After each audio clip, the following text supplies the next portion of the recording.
Clay's Corner, a new era of QBs. I'm Russell Clay. I'm a staff writer over at fantasyguru.com, and I think I have a really good episode planned for everyone today.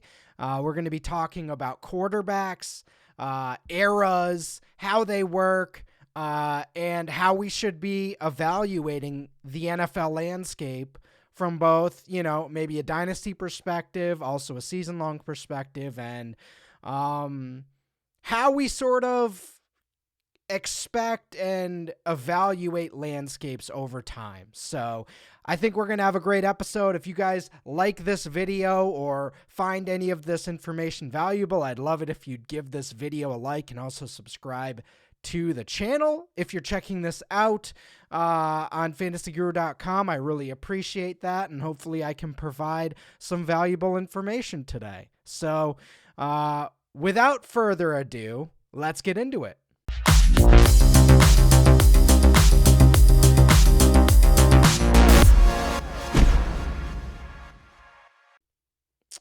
All right, let's look at this crazy quarterback position. It has been high variance for at least the last 2 to 3 decades, and we're seeing more of that variance to the upside over the last couple years with Patrick Mahomes, Justin Herbert, Josh Allen, Deshaun Watson, maybe some of these 2021 quarterbacks coming into the league. It seems like we're getting all these guys in a short amount of time. And what I want to talk about today is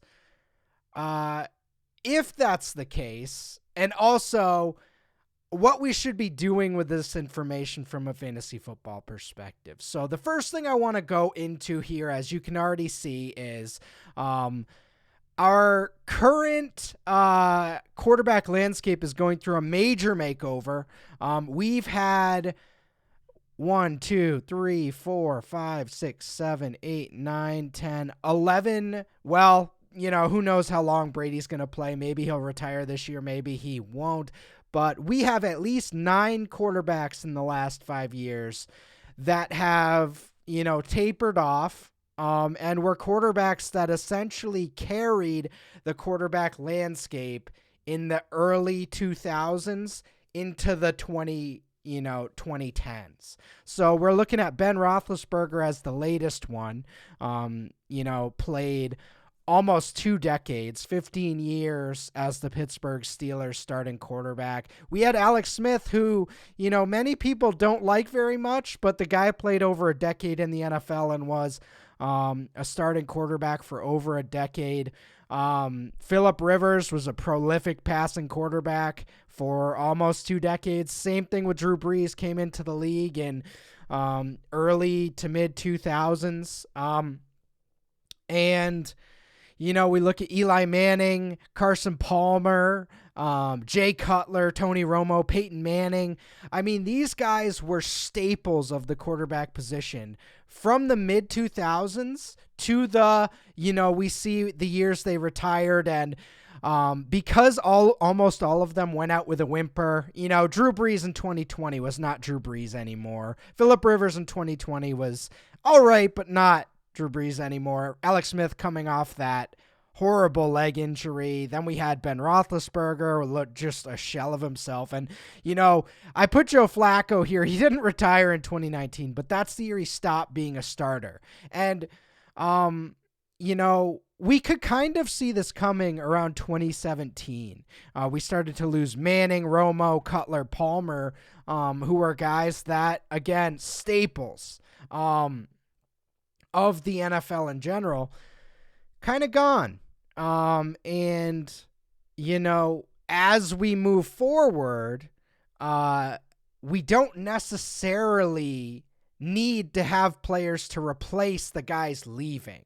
And for a while there, as we were kind of entering this era, I was really worried because we had a 2010, and we will talk about this in a bit, but we had an era of about 7 quarterback classes that yielded almost no long-term results. I mean, from 1998 to 2004, we got about 7 or 8 15-year starters. And that's just not normal, as we're going to look at. So let's just start to look at it. And I'm probably going to date myself with some of these players. But, going back to 1998, 99, we had a nice run here of quarterback classes.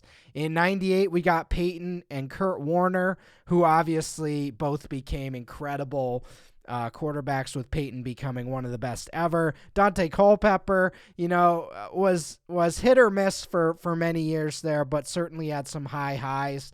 McNabb started for a decade. Hasselbeck started for over a decade. Tom Brady, Drew Brees. So we had a 5-year stretch that produced, Brady, Manning, and Brees. We had a 4-year stretch that produced arguably the 3 best quarterbacks of the next 20 years. And that's what I want to focus on today. All quarterback classes are not created equal. We know this. And if you started playing fantasy football in 2017, you probably are thinking, what are you talking about? Great quarterbacks come in every year, because they have come in just about every year over the last 4 or 5 years. But as you can see here, 2002, 2003, we didn't really get much of anything. Then we had the 2004 class, which was just astonishing. We had 5 quarterbacks who basically were starters for more than a decade.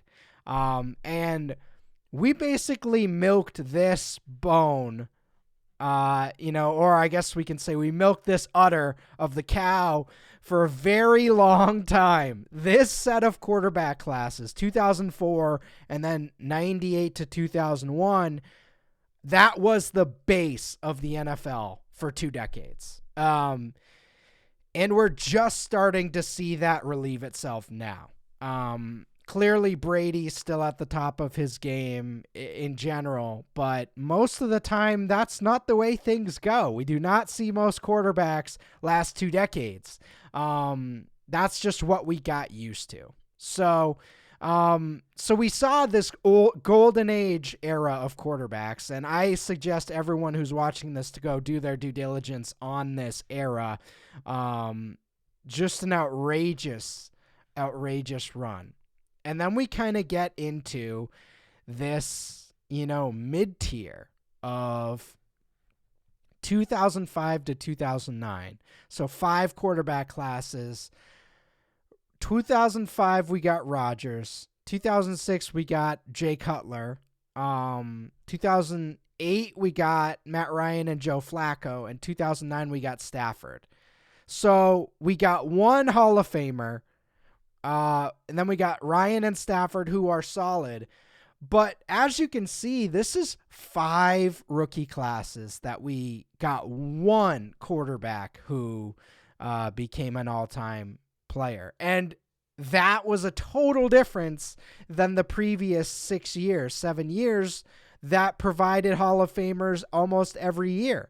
And, a lot of these names, for those of you that just started playing fantasy football, Josh Freeman, Mark Sanchez, Chad Henne, Matt Moore, Derek Carr, and there's a lot of busts. There were a lot of busts in this era. These are just guys who, produced a certain amount of passing yards. There are a lot of guys that just did not work out at all. So, Joe Flacco did start a decade. He did not become ever a top-tier quarterback. But, Ryan, Stafford, and Rodgers. So that's 3 quarterbacks in 5 classes, with only one of them truly being a top end. So basically, that 98 to 2004 class just dominated these 5 classes for the entirety of their careers. Matt Ryan was constantly behind, other than that 1 year he won the MVP, behind Drew Brees, Tom Brady, Peyton Manning for the entirety of his career. Same thing with Stafford, same thing with Jay Cutler and a few of these other guys. So we had these lean years where, we got some decent quarterbacks, but nothing crazy other than Rodgers. Then we go to 2010 to 2014 was just an absolute disaster, just a complete disaster. Cam Newton came to fruition, but like a lot of running quarterbacks, only had, about a 5-6 year era, and then he was kind of done. So with running quarterbacks, that's how I kind of view it. You got 5-6 good years, and then those rushing attempts kind of catch up with you. We saw that with Michael Vick as well in the early 2000s. Unclear, what the Josh Allens of the world, they don't run quite as much as Cam or things like that, but when you're running into defensive linemen and linebackers a lot of times per year, that's going to take a toll. So, kind of thinking about this, the problem with this era was the main characters, which I would label as, Sam Bradford and Andrew Luck, lost their careers basically to injury. Sam Bradford had about 4 major injuries in his knees and was basically done by year 5 of his career. He got more opportunities, but he was never really the same. And Andrew Luck, we all know, retired at 30 years old, and he was supposed to be the guy to be that Peyton Manning, Tom Brady of the next era. So we were looking in the 2010s like, all right, who's going to be this next group, this next crop coming up? And the answer was nobody. We got Kirk Cousins, so long-term starter. We got Russell Wilson, long-term starter, who, if there was a guy from this era, it was probably him. But nobody emerged as the guy. Luck was the guy for a few years, and then he was gone. Cam was the guy for a few years, and then he was gone. So as you can see, 2010 to 14 yielded almost no long-term results other than Russell Wilson. And that had some serious consequences. But one of the things was that it just kicked the can down the road with who the new generation of quarterbacks was going to be. And we saw the Brady, Manning, Breeze, Rivers duo that we talked about at the beginning. They just kept plugging away, and they just kept being the best quarterbacks in the league because nobody could challenge them. Then we hit this era. You can include 2015 and 2016 almost in that era as well. Jared Goff, Carson Wentz, Jameis Winston, Marcus Mariota, they all became starters, but none of them emerged as, Hall of Fame talents or anything like that. Dak Prescott, best one of that grouping as well. So 2010 to 2016, we really didn't get that Hall of Fame quarterback. And now what we're seeing again is 2017, we got Mahomes and Watson, if Watson can stay alive. 2018, we got Josh Allen and Lamar Jackson. We'll see what happens with Lamar the next couple years. Again, running quarterback. We'll see if he starts to break down or not. But Allen is locked in, He runs too, so hopefully he'll be okay. But when you look at this crop coming in, we got Josh Allen. Then we got Kyler. We'll see about him. I like him but don't love him. But then we got Joe Burrow and Justin Herbert in 2020. And the way I'm going to kind of lay this out here is the gambling instinct is like, all right, I'll just get a quarterback next year. These guys are too expensive. I'll just get a quarterback next year. These guys are too expensive. And what I'm here to tell you today is, as we saw in the early 2000s, that is not necessarily the case.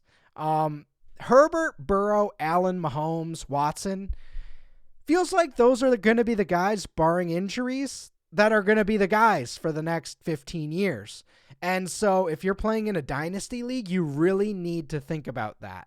You really, really need to do some staring out the window. All right, how do I want to invest in my quarterbacks the next 5 years? Because a lot of people have just been investing in those veterans, late into their careers and winning. If you invested in Ben Roethlisberger 10 years ago, when he was 28, you got 10 years out of him. Same with Rivers, same with Breeze, same with Brady. You got high-end fantasy seasons for cheap. And what I'm here to say is, these are the Drew Breeses. These are the Peyton Mannings. I mean, these are the Tom Brady's now, and we may not get any more for another decade. That's what I'm saying. And I'm just looking at the quarterback landscape in college football. There are no guys like this right now, in my opinion. The 2021 class, I still have a lot of hope for. Trevor Lawrence, Justin Fields, Trey Lance, etc. But beyond that class, it's looking real grim in college football right now. And these are the guys. So I'm here to tell you today, Fantasy Guru subscribers, those that are watching this on YouTube, these are the guys. Joe Burrow, Justin Herbert, Josh Allen, Patrick Mahomes, Deshaun Watson. We found them. And I think these guys are going to be around as the base of the NFL for the next 15 years. And this isn't really a hot take, and I'm saying it like that, but I think it needs to be understood.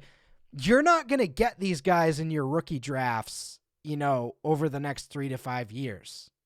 These are really rare players. Justin Herbert is super rare. So I would say buy high on Patrick Mahomes, buy high on Josh Allen, buy high on Herbert and Burrow, because I just don't think that that's going to be replicated. Definitely not in the 2022 class. Kenny Pickett is fine. Maybe we get a multi-year starter. Maybe we get a Teddy Bridgewater or, a Carson Wentz or a Jared Goff. But, I mean, these guys are set, man.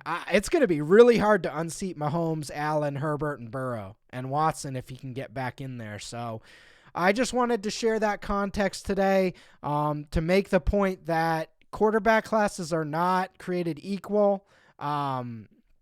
The value of dynasty quarterbacks is probably not going to fluctuate very much in the next 5 to 10 years. That's my opinion. And I think that's really important context to have as we move into this next era of dynasty leagues, but also season-long leagues. The best quarterbacks are all young right now, and that's just kind of the way it is. So as always, thank you for tuning in. I really appreciate it. If you liked this video or thought it brought some value, please, again, give it a like and subscribe. And yeah, thanks for tuning in, everyone. I'll see you on the other side.